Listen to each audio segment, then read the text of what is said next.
Hola, buenas tardes. Mi nombre es Alejandro Rosales. En esta microclase voy a contarles a ustedes, chicos, los debates en el Congreso Constituyente de 1853. Este tema corresponde a la unidad 9, el punto 9.2.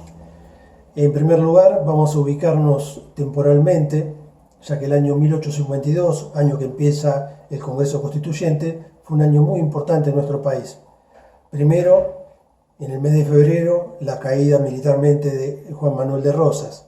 En segundo término, la sanción del Acuerdo de San Nicolás de los Arroyos en el mes de mayo. En el mes de septiembre ocurre la separación, la secesión de Buenos Aires de la Confederación. Y finalmente, en el mes de noviembre, el comienzo del Congreso General Constituyente que va a darnos la Constitución del 53. Dicho esto, vamos a empezar a hablar de cómo fueron elegidos los congresales. Los congresales fueron elegidos directamente por los gobernadores, no fue por elección popular. Es más, en muchos de esos casos fue Urquiza quien intervino, dio el consentimiento, y en algunos casos incluso hubo provincias como San Luis, La Rioja, que entregaron en blanco la designación para que sea Urquiza quien designe qué congresal iba a representar la provincia. La primera medida que se toma en casi todos estos congresos que tienen por objetivo sancionar una constitución, como ocurrió en el 19, como ocurrió en el 26, es designar una comisión de negocios constitucionales. Esto ocurrió en el mes de diciembre, se designaron 5 miembros que empezaron a analizar cuál iba a ser el proyecto de constitución. Acá vamos a ver enseguida los dos bandos que se van a formar. Ya no son unitarios y federales o rosistas antirrosistas, acá son liberales y conservadores. Esta comisión no se pone de acuerdo en el progreso de la Constitución, por eso que en el mes de febrero se amplía el número de esta comisión llevándola a 7 miembros. Así fue trabajando para llegar finalmente al día 20 de abril del año 1853, en donde se eleva el proyecto en general al Congreso. Ese mismo día 20 de abril se aprobó, el Congreso aprueba el proyecto en general, para luego pasar el 21 de abril a analizarlo en particular. El Congreso trabajó del 21 de abril al 30 de abril para analizar los 107 artículos que tenía nuestra Constitución originaria. Trabajaba de las 7 de la tarde hasta la medianoche, así que evidentemente han trabajado mucho tiempo, muy rápido, para lograr sancionar la Constitución. Es muy importante lo que dijo el presidente del Congreso, Zuviría, al inaugurarse las sesiones. Dijo que la ciencia del legislador no es conocer los principios del derecho constitucional y aplicarlos sin más, sino en combinar dichos principios con la realidad y naturaleza del país donde se va a aplicar. Como les dije, el proyecto en general fue aprobado y vamos a empezar con los debates. ¿Cuáles fueron las cuestiones más debatidas en el Congreso? Vamos a comenzar con la cuestión capital. La Comisión en su proyecto establece que las autoridades que ejerzan el gobierno federal residen en la ciudad de Buenos Aires, que se declara capital de la Confederación por ley especial. Como antes dije, desde el 11 de septiembre del 52, Buenos Aires no formaba parte de la Confederación. Entonces, esta designación trajo realmente un gran debate en el Congreso, porque era muy difícil. No iba a poder ser sede del gobierno federal, de las autoridades, la ciudad de Buenos Aires, porque era un territorio que no pertenecía a la Confederación. Aparte de esta situación, había legisladores que decían que no era materia constitucional, que era materia legislativa, y también algunos incluso objetaban la ubicación geográfica de Buenos Aires. Decían que no era segura para que las autoridades del país estén en un lugar tan expuesto a un ataque extranjero. Sin embargo, cuando se sometió a votación, el proyecto fue aprobado y el artículo quedó en su estado original. Para esto fue muy importante lo que dijo el obispo Lavés, que dijo que Buenos Aires era la capital de hecho. la que tenía justos títulos para hacerlo, la única digna de ocupar ese rango por su cultura, por sus ventajas, por su envidiable posición geográfica en la desembocadura del Río de la Plata y en las puertas de la culta Europa. Se extirparían las odiosas distinciones entre porteños y provincianos. La cuestión no terminó aquí, van a pasar muchos años para que se designe finalmente como sede de gobierno federal a la ciudad de Buenos Aires, recién en el año 1880, bajo la presidencia de Nicolás Avellaneda. Recién en ese año, y es, como hasta el momento, Buenos Aires es sede del gobierno federal. Vamos a la segunda cuestión debatida, es la cuestión del Tesoro Nacional.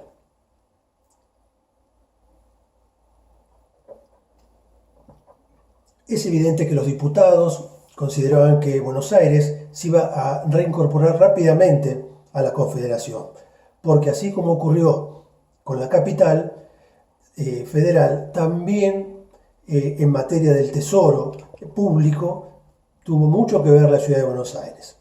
El artículo 4 establecía que el gobierno federal provee los gastos de la nación con los fondos del Tesoro Nacional formado del producto de derechos de importación y exportación y de varias cuestiones más. Pero, ¿qué es lo importante acá? Que decía que el Tesoro Nacional se iba a ser formado por los derechos de importación y exportación.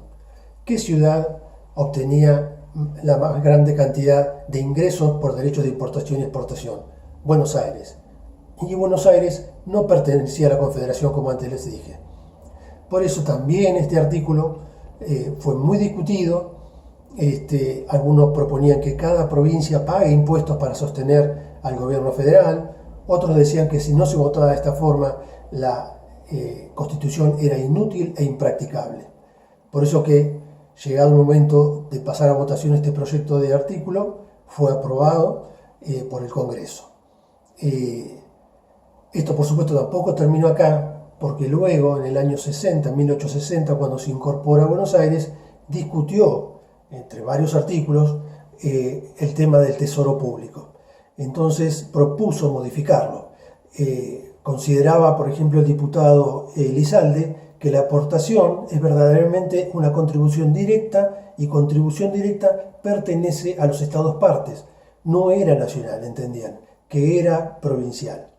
Mitre, muy concreto, dijo que si Buenos Aires hubiera tomado parte de la sanción del 53, se hubiera opuesto a que le arrebatasen esos recursos a las provincias. Esta cuestión entonces finalizó con analizarse la reforma del 1860, en que iban a ser los impuestos, los derechos de exportación e importación solamente nacionales hasta el año 66. Y recién ahí iban a pasar a ser nuevamente provinciales. Esto se acordó en el año 60. En el año 66 esto no pudo llevarse a la práctica porque justo nuestro país entró en guerra con el vecino país del Paraguay. Entonces, en ese momento, el presidente Mitre necesitaba de esos fondos de exportación, de esos derechos, para sostener la guerra. Por eso que quedó como estaba en su texto original, y quedó como que esos derechos iban a ser nacionales como son en la actualidad. Bien, ahora vamos a pasar a otra cuestión de las más debatidas quizás, que es la cuestión religiosa. Ustedes saben que la mayor influencia que tuvo en la conformación de la Constitución, en nuestros legisladores, la persona que más influyó fue Juan Bautista Alberdi, autor del libro Bases y Puntos de Partida para la Organización Política de la República Argentina. Alberdi, en el libro Bases, defiende enfáticamente la libertad de cultos, porque eso significaba, entendía, un respeto al inmigrante. El artículo 2, primer artículo que habla de temas religiosos, dice: el gobierno federal sostiene el culto católico apostólico romano. La facción conservadora, entre ellos Centeno, no estaba conforme con el texto de este artículo. Propuso, en cambio, que el artículo diga: la religión católica apostólica romana como única y sola verdadera es exclusivamente la del Estado. El gobierno federal la acata, la sostiene y protege, particularmente para el libre ejercicio de su culto público. Y todos los habitantes de la Confederación le tributan respeto, sumisión y obediencia. Como ven, la parte conservadora pretendía poner más énfasis por parte del Estado respecto de la preponderancia del culto católico. Sin embargo, a pesar de los esfuerzos, se votó el texto original, que el culto católico era el que sostenía el Estado nacional. Ante esta situación, el diputado Leiva, que era de la facción conservadora, propuso un nuevo artículo, que se agregue un nuevo artículo a la Constitución que diga que para obtener empleo alguno civil en la Confederación Argentina se necesita que el individuo profese y ejerza el culto católico apostólico romano.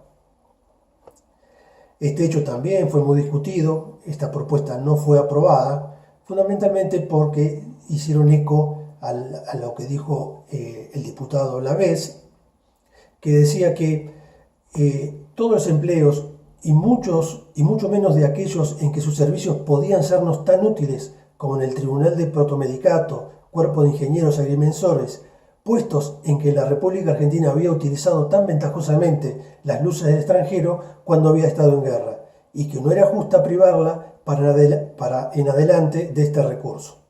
Lógicamente, si se promovía la inmigración y esos inmigrantes, algunos tenían determinadas profesiones, era útil para el Estado poder aprovechar esos conocimientos, y que si no profesaban el culto católico, que no pudiesen ingresar al Estado, era realmente una situación que era contraria al progreso de nuestro país.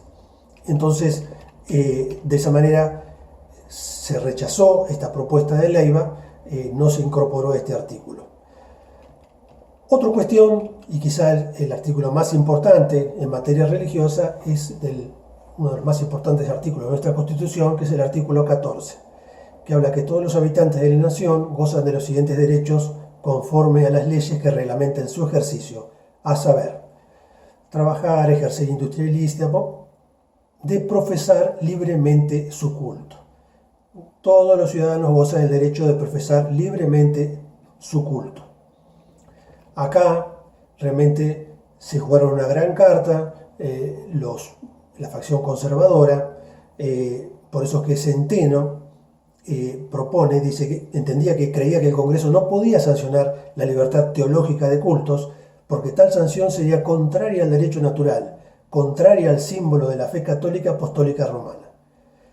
Y reforzando lo que dice, Centeno dice que acusa a la libertad de cultos de promover la anarquía y ocasionar la discordia y guerra civil en los pueblos. Realmente, como les dije, la facción liberal y la facción conservadora se enfrentaron muy duramente en este artículo 14, entonces cada uno puso todas las cartas para tratar de modificar, uno para sostenerlo y otro para modificarlo. Fíjense, por ejemplo, Leiva, del orden conservador, dijo que la supresión de la parte del artículo relativa a la libertad de cultos no entorpece la prosperidad y engrandecimiento del país, ya que atraería a inmigrantes católicos, los que, además de poseer iguales condiciones físicas que los otros, tienen ventajas infinitamente mayores en el orden moral. Bueno, como verán, se imaginan que esto no fue votado, considerar por ser católico ser superior moralmente, no podía ser aceptado por nuestros legisladores, entonces fue rechazada la postura conservadora y el artículo se sostuvo como fue dictado por la Comisión de Asuntos Constitucionales. Los últimos artículos en materia religiosa están casi todos planteados en las atribuciones del Congreso Nacional. El obispo Lavés propuso adicionar al artículo 64, inciso 15, que conservar el trato pacífico con los indios y promover la conversión de ellos al catolicismo. También fue debatido, Seguí planteaba qué medio pacífico se iba a utilizar para atraer y civilizar a los indios. él estaba a favor del exterminio. Gorostiaga contestó que el trato pacífico podían ser misiones evangélicas. Entonces, puesto a votación, fue aceptada la propuesta de la vez y se incorporó este párrafo al artículo 64, inciso 15. En el inciso 20 también del artículo 64, el diputado Lerena entendía que había una contradicción al aceptar nuevas órdenes religiosas, además de las existentes. Gorostiaga, por supuesto, se opuso, entre otros, porque decía que si había libertad de cultos, ¿cómo no se iban a aceptar más órdenes religiosas? Por eso también quedó el texto como había sido creado originariamente. Finalmente, también a propuesta del obispo Lavés, propuso en el artículo 73, que rigen las condiciones exigidas para ser presidente y vicepresidente de la República, que se agregara a pertenecer a la Comunión Católica Apostólica Romana. Esto, por supuesto, los conservadores estaban de acuerdo, así que no hubo oposición. Gorostiaga, autor del proyecto originario, decía que en un país mayoritariamente católico, el pueblo siempre iba a elegir un presidente de ese credo, pero sin embargo no tenía objeción para que sea agregado este requisito para ser presidente. Y bueno, finalmente fue aprobado y de esa manera quedó agregado en el artículo 73 que para ser elegido presidente y vicepresidente, entre otras condiciones, había que pertenecer a la Comunión Católica Apostólica Romana. Bueno, así el día 30 de abril del año 53 se dieron por finalizados los debates y el 1 de mayo, fecha que coincidía con el histórico pronunciamiento de Urquiza, se sancionó nuestra Constitución en 1853. Bueno, espero haber sido claro, chicos. Les dejo muchas gracias por su atención y será hasta otra nueva microclase. Mucho gusto.